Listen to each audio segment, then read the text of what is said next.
Olá, pessoal. Tudo bem? Bom, o tema que coube a mim passar alguma coisa para vocês são as hematúrias. Para quem não me conhece, eu sou Leonardo, eu sou médico formado pela faculdade, professor aqui na disciplina de urologia e andrologista do Instituto Ideia Fértil. Aproveito para dizer que eu não tenho nenhum conflito de interesse em relação ao tema da aula e que as imagens e conteúdos desta aula se restringem exclusivamente ao ensino e, de acordo com o Código de Ética Médica, está proibido o compartilhamento sob pena de responsabilidades. Os objetivos da aula são reconhecer e classificar as hematúrias, identificar as principais etiologias, identificar fatores de risco de gravidade para cada caso, conhecer e talvez interpretar alguns exames complementares e conduzir corretamente os casos de hematúria. A definição de hematúria vai estar considerada na análise do exame de urina.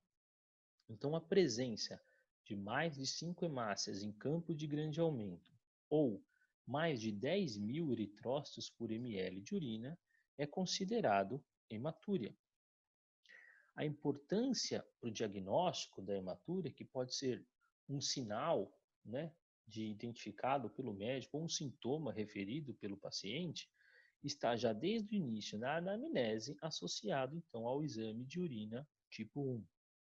No início é importante já se diferenciar de uma pigmentúria, uma alteração simples do pigmento da urina.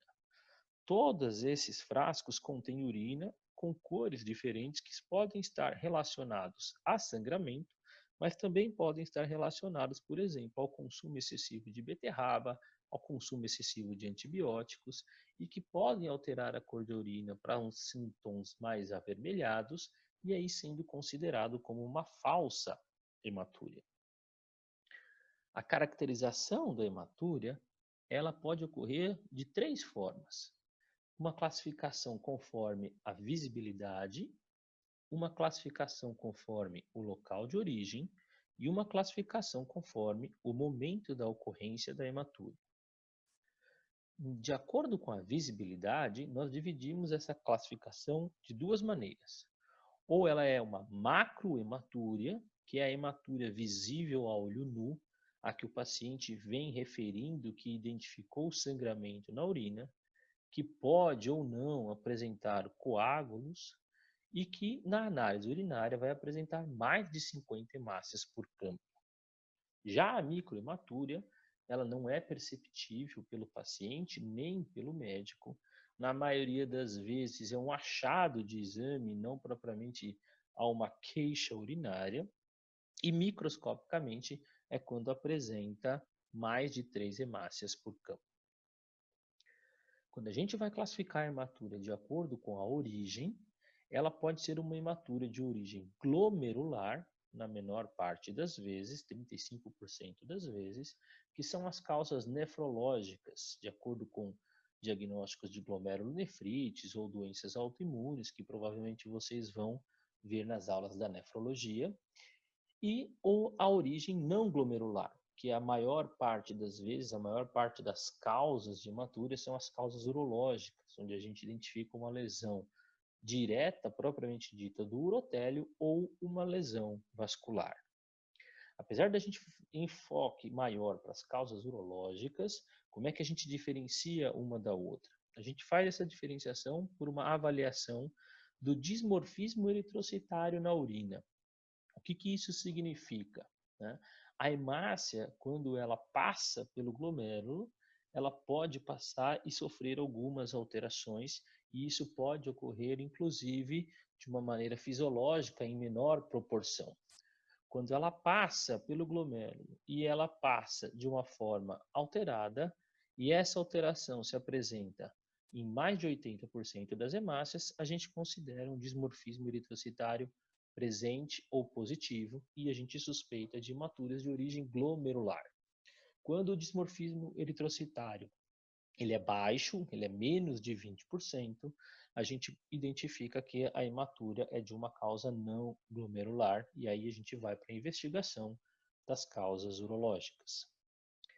Uma outra maneira de se classificar a hematura, e que nem sempre é fácil, às vezes nem sempre é possível, mas já na anamnese já pode dar uma boa ajuda na identificação da origem dessa hematura, é em relação ao momento do sangramento. Avaliando o fluxo urinário, a gente pode identificar se essa hematura acontece no momento inicial, intermediário, terminal ou até total. Quando a hematura ocorre num fluxo inicial, a gente suspeita que as alterações de sangramento podem estar relacionadas a uma parte baixa, provavelmente na uretra. Quando essa hematura se apresenta na fase terminal, a gente suspeita que as lesões ou alterações estão relacionadas propriamente à bexiga, após o esvaziamento, na disfunção no esvaziamento miccional, a primeiro jato de urina ainda está claro e por ao colabamento das paredes da bexiga, essa hematura aparece na fase terminal. Ou quando a hematura se apresenta de uma maneira total, a gente já pode suspeitar que esse é um sangramento do trato urinário superior, pois toda a urina estará comprometida com a presença do sangramento. Diante disso, nós vamos discorrer e identificar sobre diversas causas urológicas possíveis para esses sangramentos. E a causa urológica, propriamente dita, pode até estar relacionada com doenças pré-existentes do paciente, como hemofilia, alterações de coagulação, né? Ou eventualmente doenças específicas propriamente da parte urinária, do rim, do ureter, da bexiga, da próstata, ou causas extrínsecas ao trato urinário. Mas as principais causas urológicas e aquelas onde a gente deve se preocupar em investigar e em identificar são as que estão descritas aqui nesse slide para vocês. Então, a infecção urinária, a litíase urinária, os traumas urológicos e os tumores, quer sejam de vias urinárias, quer sejam de rim ou bexiga, são as principais causas de sangramento de causa urológica. A gente ainda tem que lembrar também que as hematuras de causa urológica podem estar relacionadas a doenças da próstata, quer sejam doenças benignas, como a hiperplasia prostática benigna, quer sejam as prostatites, ou quer seja o câncer de próstata. Nós não vamos discorrer sobre todas essas doenças nessa aula, porque vocês vão ter aulas específicas para cada patologia. Outras causas que podem apresentar sangramentos e que não necessariamente são causas nefrológicas podem estar relacionadas a alterações já pré-renais, como um paciente com hipertensão, anticoagulação e anemia falciforme. Alterações não relacionadas ao trato urológico propriamente dito, mas que apresentam hematúria macroscópica, também estão relacionadas às malformações vasculares, como aneurismas, ou a causas ginecológicas, eventualmente como gravidez ectópica, câncer ginecológicos e até a própria menstruação. Outra causa bastante comum de hematúria macroscópica, mas essa é uma causa não tão grave e a gente considera uma causa transitória, é a hematúria após o exercício, principalmente o exercício físico extenuante. Ela é bastante comum em jovens, mas como eu disse, ela é um caráter benigno por ela ser transitória. E uma outra causa também importante da gente salientar de hematúria é uma hematúria iatrogênica. O que é iatrogênica? É aquilo que nós médicos causamos para o paciente.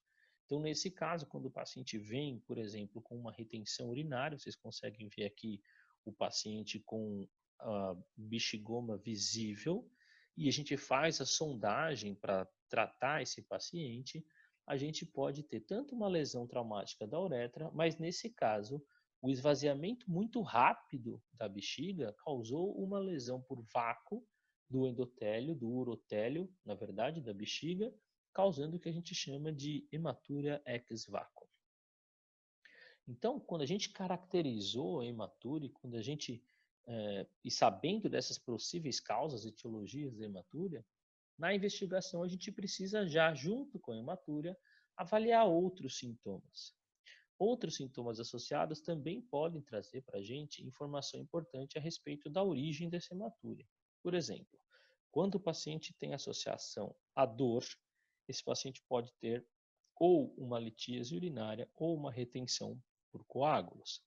E geralmente, quando a gente tem a presença de coágulos, indica uma maior intensidade do sangramento independente da origem.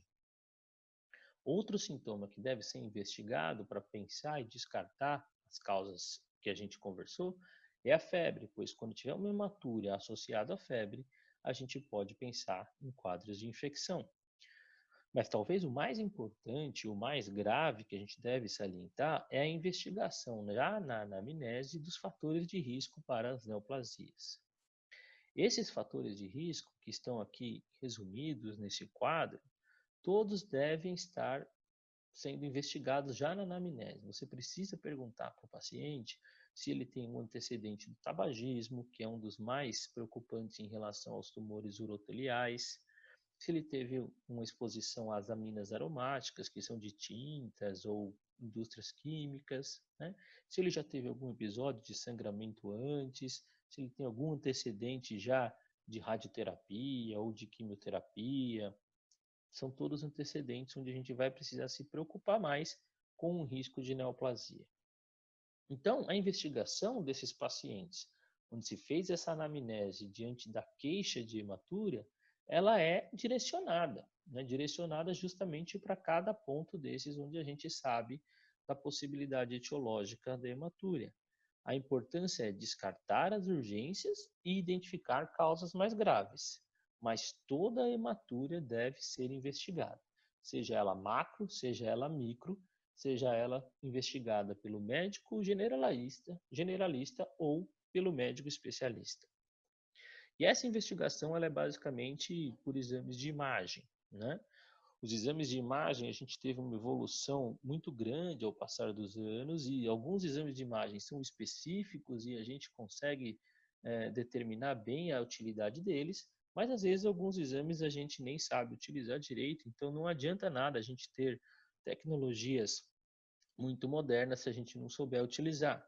Só para vocês terem aqui como exemplo, esse aqui é um tumor de bexiga, tá? Eu consigo mostrar aqui para vocês, que ele pode ser avaliado de maneiras diferentes, tá certo? Uma imagem no ultrassom é uma imagem diferente de uma imagem de uma tomografia, que o mesmo tumor é visto de uma maneira diferente numa ressonância e que é visto diferente quando a gente faz um exame direto, que é a cistoscopia. Então, eu vou tentar passar para vocês aqui todos os exames que a gente tem disponível para identificar as possíveis causas de hematúria, tá certo? E o primeiro exame que a gente tem, que de repente a gente não tem a disponibilidade de grandes tecnologias e que já pode trazer algum diagnóstico, dependendo da anamnese que você fez, é a radiografia simples ou o raio-x simples, tá? Numa radiografia simples, a gente já consegue identificar, por exemplo, corpo estranho vesical, cálculos vesicais que possam estar presentes e serem causa de hematúria, ou pacientes que têm antecedente de tratamentos urológicos. Eles podem ter cálculos renais, a presença de um catéter duplo J, que é colocado em algumas situações por tratamento de litíase ou por tratamentos endurológicos, e podem refletir como uma hematúria. Um outro exame que pode colaborar quando a gente não tiver disponibilidade de exames mais novos, mais avançados, é a urografia excretora. O que é a urografia excretora? A urografia excretora é um exame onde a gente se utiliza de um contraste endovenoso e esse contraste injetado ele vai ser filtrado pelos rins. Quando se inicia a filtração, a gente começa a perceber o rim excretando esse contraste, e quando o rim começa a excretar o contraste, a gente começa a identificar toda a via urinária, inclusive até a bexiga, e identificar anatomicamente e funcionalmente se esses rins estão funcionando. Vejam aqui nesse caso, a gente consegue identificar uma duplicidade ureteral e que estão funcionando ambos os rins de uma maneira adequada. Mas as alterações também são possíveis de identificar simplesmente com a urografia excretora, né? Aqui uma urografia excretora típica de um paciente com tuberculose geniturinária, com deformações tanto do ureter quanto da bexiga, tá certo? Aqui a gente consegue identificar uma urografia excretora com uma falha de enchimento na parte piélica do rim esquerdo, né? E essa falha de enchimento às vezes pode estar relacionada tanto a cálculos quanto a tumores uroteliais, tá?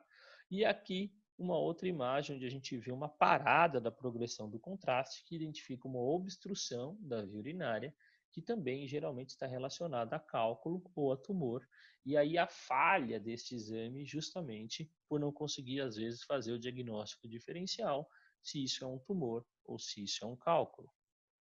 Um outro exame que também é fácil de se conseguir fazer em qualquer hospital, independente da região que você esteja, também um exame contrastado que se chama uretrocistografia retrógrada. Ele é muito útil nos traumas, principalmente nos traumas genitourinários baixos, onde a gente pode identificar lesões, tanto quanto lesões de uretra, lesões graves de uretra com extravasamento de contraste, ou ainda lesões de bexiga com extravasamento de contraste, que também são causas de hematúria.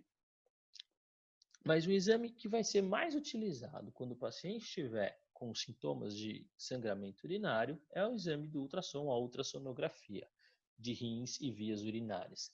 O exame de ultrassom ele é barato, ele não oferece nenhum tipo de radiação, ele é um exame de fácil acesso, então ele é um exame que para triagem desses casos ele é muito útil, né? E ele consegue fazer para a gente diversas associações de diagnóstico. Lógico que o principal é identificar tumores, né, como neste caso aqui, um tumor de bexiga, mas a gente consegue identificar também aumentos da próstata, a gente consegue identificar também, eventualmente, a presença de cálculos urinários, aqui a presença de um cálculo no ureter, e a presença de alterações renais, como cistos e nódulos. O problema do ultrassom é que o ultrassom ele nem sempre consegue identificar causas como cálculos urinários, ele é examinador dependente, então isso depende da disposição em que o colega está, o tempo que o colega tem para se conseguir dedicar a fazer diagnósticos minuciosos, então nem sempre ele é o melhor exame para fazer todo tipo de diagnóstico, mas vejam que para um tumor de bexiga ele resolve na maioria das vezes. Quando a gente investiga hematúria e a gente está falando de uma microhematúria, a gente provavelmente vai pensar mais num exame de tomografia com contraste.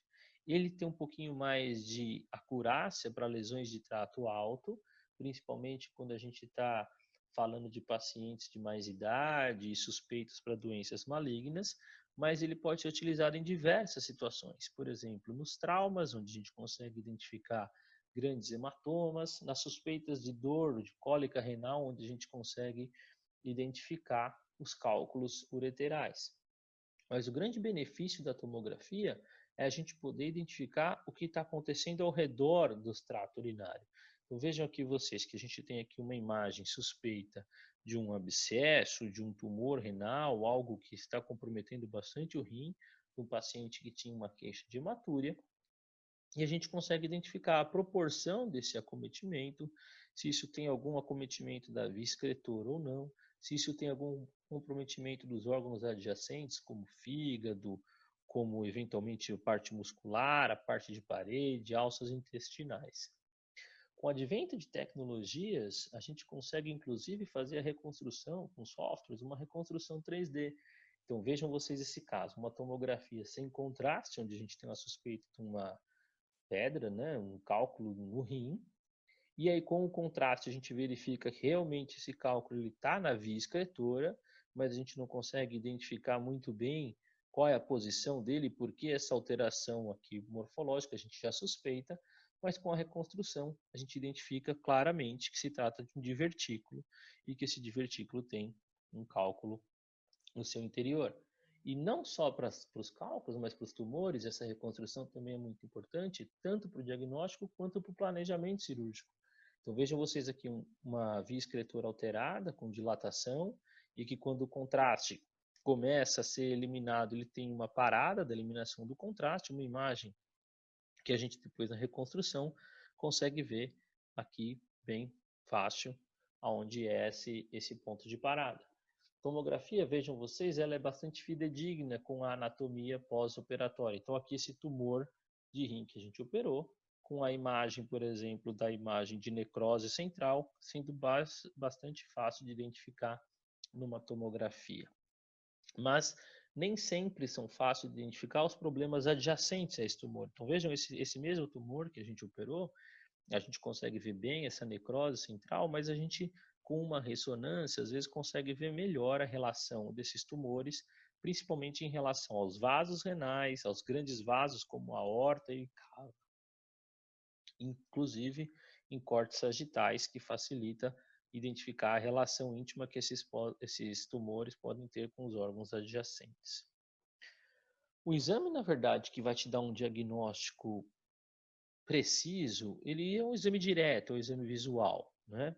No caso da bexiga, esse exame se chama cistoscopia, tá certo?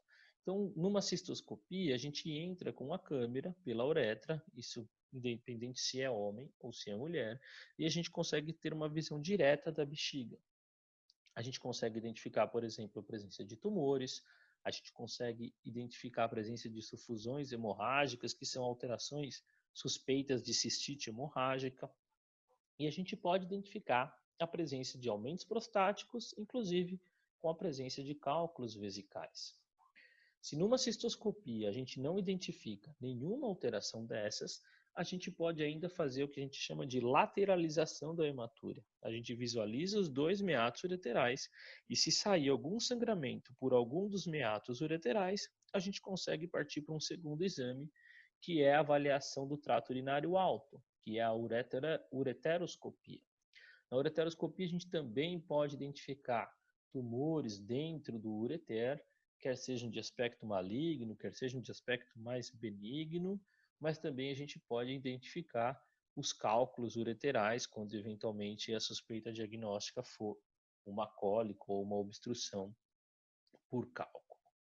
Quando as causas urológicas são descartadas, a gente pode ter um outro exame que pode ser também não só diagnóstico, mas também tratamento no armamento do manejo das hematúrias, que é a arteriografia. A arteriografia pode trazer para a gente a informação de malformações vasculares, como os aneurismas, né, ou eventuais fístulas arteriovenosas, fístulas artério ou veio relacionadas ao trato urinário, né? E ainda situações, por exemplo, como essa, numa situação pós-trauma, quando o paciente vai ter uma oclusão total da artéria, eventualmente por um trombo ou até por ruptura, e geralmente esses pacientes podem até nem apresentar uma hematúria tão evidente, vocês vão ver isso na aula de trauma, que a hematúria no trauma não está relacionada com a intensidade do trauma. Então, às vezes, hematúrias microscópicas têm traumas graves, como esse, da ausência completa da vascularização renal, e às vezes hematúrias mais intensas têm um grau mais leve de traumatismo renal. Então, para fechar a aula, e isso aqui talvez seja o que vocês tenham que conseguir ter em mente quando vocês estiverem lá diante do paciente, no consultório ou num atendimento direto, no pronto atendimento, qual é o raciocínio que vocês têm que ter quando vocês estiverem diante da hematúria. Então, a hematúria, você vai fazer o diagnóstico a partir da caracterização dela, né? Então, a importância da caracterização. Quando a hematúria é macroscópica, ela fica um pouco mais fácil, né? A gente pensando em traumas ou infecções urinárias, a gente consegue estipular um tratamento já adequado para isso. Quando essa hematúria macroscópica for muito intensa, a gente tem que sempre pensar que a gente tem que primeiro estabilizar esse paciente, ele está estável, ele está sem nenhum tipo de retenção por conta de coágulos, porque se ele não estiver estável, é a primeira coisa que a gente tem que fazer antes de pensar em qualquer tipo de tratamento.